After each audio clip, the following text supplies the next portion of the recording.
Hey YouTube, it's Tony, aka My Sleeve Life. It's been a while since my last update. I apologize for that. I have been doing some of the videos for the Back to Basics weight loss surgery channel with Pam. So I've been getting on YouTube every week, just not on my personal channel. But I appreciate your patience. Let's see, where am I at? I am coming up on my 17th month of being post-op. So I'm pretty far out. I was sleeved on March 7th, 2011. And, well, actually, you know what? I'm coming up on my 18th month, actually. So yeah, okay, coming up on 18 months. And currently I am at 191 pounds. So, that is part of my reason for update today, because I have had 6 pounds of regain since a little bit before Vegas in May. So it's been slowly creeping up, and actually I've been really bouncing back and forth between 189 and 190 for a while, probably in the past month or two. So I wasn't technically out of my range of, you know, being in the 180s. That's my self-imposed maintenance range. So yesterday I weighed myself and it was 191 and I freaked out a little bit. Now we did have a rather gluttonous weekend, so that might be part of it. I'll weigh myself in a few days and see.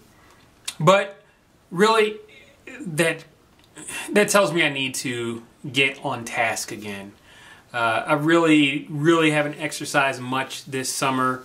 I've run a couple of times, you know, gone for walks, ridden my bike, done some exercise maybe once a week, if that, but not like I used to. And so it's time to get back into that. And plus I have a half marathon that I'm prepping for. On October 21st, I'm doing the St. Louis Rock and Roll Marathon. I'm doing a half, not a whole. So I really need to start prepping for that. That is a while away, a little over, well, I guess it's about 3 months away. So, so yeah, it's time to get prepping for that. So the only problem is it's just been so daggone hot here. It's I'm not really much for running in the summer. I find it kind of refreshing in the winter. It's kind of weird. You know, I've run when it's been snowing outside, and it's fine. But you know, it's been 100 degrees plus here in St. Louis with high humidity, and so just going outside is just flat out miserable. I mean, really, it really is. You know, so I've reactivated my gym membership. If I have to, I'll run the treadmill. I'm not really nuts about running the treadmill. I'd rather run around and move and see some stuff. But, you know, if that's what I need to do to get sort of started, I guess that's what I'll do. Let's see, what else is going on? Have some trips coming up. We're going away to Chicago next week, and you know, it's just a lot of different things in life going on, you know, going different places, kid schedules, and all sorts of stuff. So it's just been busy. It's been a busy summer. I think it's going to continue to be busy, but I need to really make that effort to work in the exercise. The other thing I wanted to talk about today was to tell or not to tell. It's a subject that comes up a lot with newbies, and I just wanted to sort of give you my own story on it. When I first was pre-op and I was thinking about it, I really only told my real inner circle of friends and family. And for the most part, had positive reactions. You know, I got a lot of, "Are you sure that's what you want to do?" nobody really tried to talk me out of it. I did have one coworker tell me a story about somebody that she knew who had gastric bypass, and within 6 months he was dead because he just kept eating and eating and eating and ripped his stomach open or something crazy like that. I don't know. But that was the only doom and gloom story that I got. So after I was sleeved, I was off work for like a month. After I was sleeved, I'm fortunate to have pretty good benefits at work, so I was able to take a month off and still get full pay. So I was like, hey, if I can still make money and lay at home and recover, why not? So I did take a full month. I know a lot of people don't do that, and a lot of people don't have that, they're not that fortunate, but yeah, I did. So, you know, after I was gone for a month, I think when I came back in the office, I was already almost like almost 25-30 pounds down, you know. So, you know, that first month you lose like crazy. And so yeah, I'd obviously lost weight, and you know, people are like, oh well, you lost weight, you know, blah blah, you're gone for so long, are you okay? You know, since I was gone for a month, they thought I was dying or something. But so no, I'm all right. You know, I've just been, you know, doing this exercise and diet, and for the longest time I went with the I'm exercising, eating a high protein, low carb diet, which is the truth. I mean, that's what I was doing. You know, I was exercising, I was running, I was eating high protein. I just never mentioned the surgery because I was really kind of afraid what people would think, I guess. But then it comes to the point where you start to lose a whole lot of weight. You know, in 11 months I lost, well actually I hit my 100-pound mark sometime in the fall after I had surgery. So within, you know, within let's see, within 6 months, yeah, within about 9 months, I had lost 100 pounds. So I mean, it was pretty obvious whatever I was doing was pretty drastic. And I started to let more people know. And honestly, I sort of chose to tell heavier people, maybe hoping that they would get something out of it. But I think I was still rather intimidated by skinny people, so I chose not to tell them. But then, you know, as I told more and more people, I really didn't have any negative reactions. And I guess, you know, the classic reaction is, it's the easy way out. Well, here's the thing. I didn't sit on my butt and lose weight. I actually, you know, I was going to the gym. I was running all the time. And people knew I was running. So, you know, I think between the running and working out and eating right and you know, at work we have a cafeteria, so people see me eating these little meals and eating a little bit. They can kind of see what I'm doing. So it's pretty obvious that it's not the easy way out, because hell, it's hard work. You know, trying to manage your protein, trying to manage your water, trying to manage your vitamins and your iron. I still suck at getting iron. I'm like borderline anemic, but just because I can't take it with everything else, it's often forgotten. But I try to eat some spinach at least, or something, a couple times a week. We eat a lot of broccoli too. But anyway, nonetheless, so I started to tell more and more people. And then a funny thing happened. My surgeon's office asked me to go on our local CBS affiliate and talk about weight loss surgery. So I was kind of forced to go public, or come out, let's say. Call it coming out. So yeah, I was forced to go public because I was going on television. And that's when I decided, okay, I'm just going to tell everybody I had weight loss surgery. Yes, that's what I did. And you know what? I'm proud of it. It's absolutely one of the best decisions that I've ever made in my life. So why should I hide it? You know, I don't have anything to be ashamed of. I didn't cheat the system. I didn't take the easy way out. I have a tool that I'm using to help me lose and maintain weight, along with diet and exercise. And still, I'm using my tool to this day. I'm almost 18 months out, and I just said to you, I need to get back to exercising to, you know, maintain my weight loss and to support my tool. The tool alone won't do it.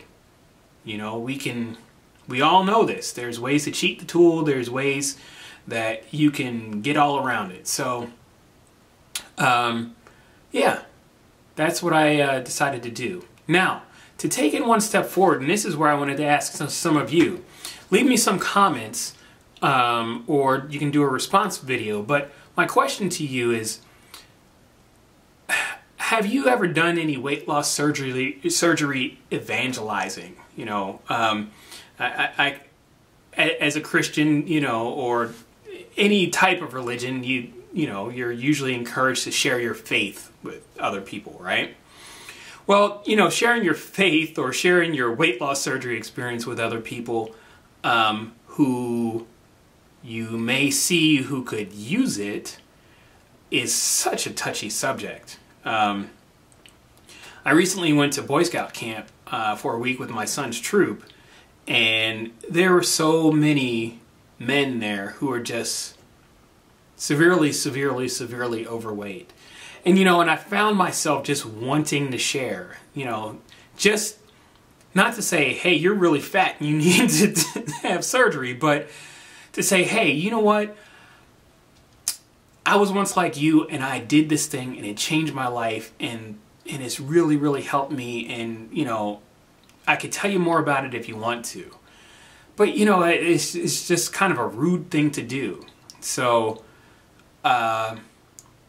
yeah, answer me this. Have you ever shared your weight loss experience with somebody that you don't know or didn't prompt you to help them out? I know it's such a touchy subject, but I'm just wondering if anybody's done it and if anybody's had any success. At least through being on television, you know, I was able to sort of spread the word. People have contacted me on Facebook or whatever and, you know, asked how the experience was. And of course, the people who know me, since I have gone public, I went public on Facebook too, you know, so I've had people private message me and ask me about weight loss surgery. So, you know, I was able to share my experience that way, but just wondering with strangers, has anybody ever done it? And how do you do it tactfully? And is there even a way to do it tactfully? I can't think of one really, but you know, I just see that look in someone's eye where they're just, you know, I don't know. I've been there. I can just see it in people where they're feeling desperate about themselves or whatever, and I just feel like sometimes it could change your life. So let me know. Have you ever done it? How did you do it? And did they punch you in the face? I don't know. Anyway, things are going well. I will be catching up with you guys shortly, and look for me on the Back to Basics Weight Loss Surgery channel. That is Back, the number 2, Basics, WLS, here on YouTube. And we have a Back to Basics Facebook group also. And I am a Wednesday vlogger with my girlfriend Pam, who's usually sitting in the chair next to me here. So we'd love to see you. And I think after this clip here, I'll show my television interview so you can see what I did. Anyway, look forward to talking to all of you again. Take care. God bless. A Des Peres Hospital program is jump-starting an amazing transformation for people in desperate need of weight loss. And joining us from the hospital's surgical weight loss program, dietitian Abby Herrick and patient Tony Giusato. I am so excited to have you two here. I have questions. So let's get right to it. Abby, let's start with you because I think there is this misconception among people who have never gone through this or who've never had a loved one go through this, that you write down in your calendar the date of the surgery, you have the surgery, and 12 months later you're skinny and everything's fine. It's a lot more detailed and complex than that, isn't it? Absolutely, it definitely is. You know, I think a lot of people do think that it is just sort of a cop-out or a quick fix, but a lot of our patients, really, it takes a lot of dedication and hard work, and it's a lifelong process. So we're continually helping them to make those lifestyle changes. And that's well in advance of surgeries like the one Tony had, correct? Mm-hmm, absolutely. You know, whether it's the gastric bypass or gastric band or gastric sleeve, you know, it really takes a lot of work from the patient, and there's a commitment and relationship that's built along the way. So Tony, in comes you, and we'll just sort of use you as our guinea pig for the day, because obviously, I mean, this is the first time we've met this morning, and I never in a million years would have guessed that you battled obesity, but there was a long period in your life where that was the deal. Absolutely. What were you at your heaviest? I was 324 at my heaviest, actually. And I've lost about 140 pounds. Wow. So congratulations to you. Yeah. Yes, exactly. Because it has a lot. It has more to do than just the surgery. That's just kind of the spring forward point, right? You know, the surgery is really just a tool. You know, so as Abby said, there's hard work, dedication, and a lifestyle change that needs to be done that goes along with it. We were talking before the show, and I asked you if there's one thing, one huge difference with your life now as opposed to pre-surgery, what would it be? And my jaw just about hit the floor when you answered that question. Tell everybody at home what you told me. You know, I said to you that when you're obese, you're invisible to the general public a little bit. Yeah. And so one of the largest changes that has occurred to me is how people outside of my normal realm treat me.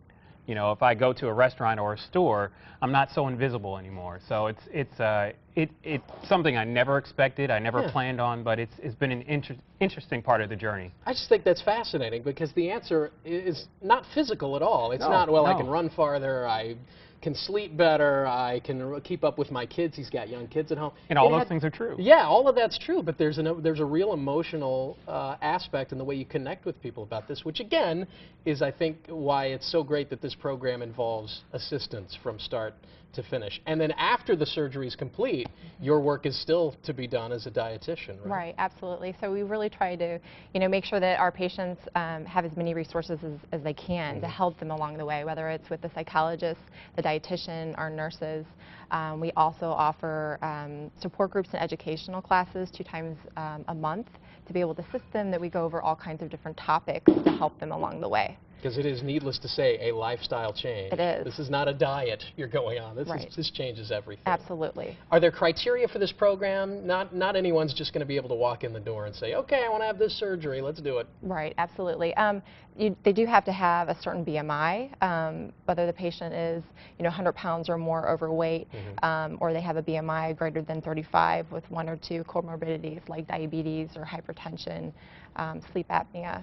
Sure. Tony, by the way, you literally admit that you've gone from couch potato to marathon man, or close to it. Look at that. That was the St. Pat's Day run just this past weekend in St. Louis, right? Right. Wow. Lifestyle change, needless to say. And he told me before the show, I may not be that fast, but I can cross the finish line. There you go. There you go. That's what it's all about. Yeah, exactly. Thank you so much, both, for being here. And Thank you. if you would like more information, you can call 1-866-573-5673, or go online to this website, mynewselfbariatrics.com, mynewselfbariatrics.com. We also want to mention that DePere Hospital will be back next month on Great Day to explain the differences between the 3 weight loss surgeries that are available now. We didn't even really delve into that. We're going to save that for another segment in about a month. Thank you both so much for being here. Thank you. Congratulations to you. Thank you. Well done, sir. Guys? Yeah, you look awesome. Man, that is. You ran that 5 miles, huh? Yeah. Did you do that? You didn't do it? 5?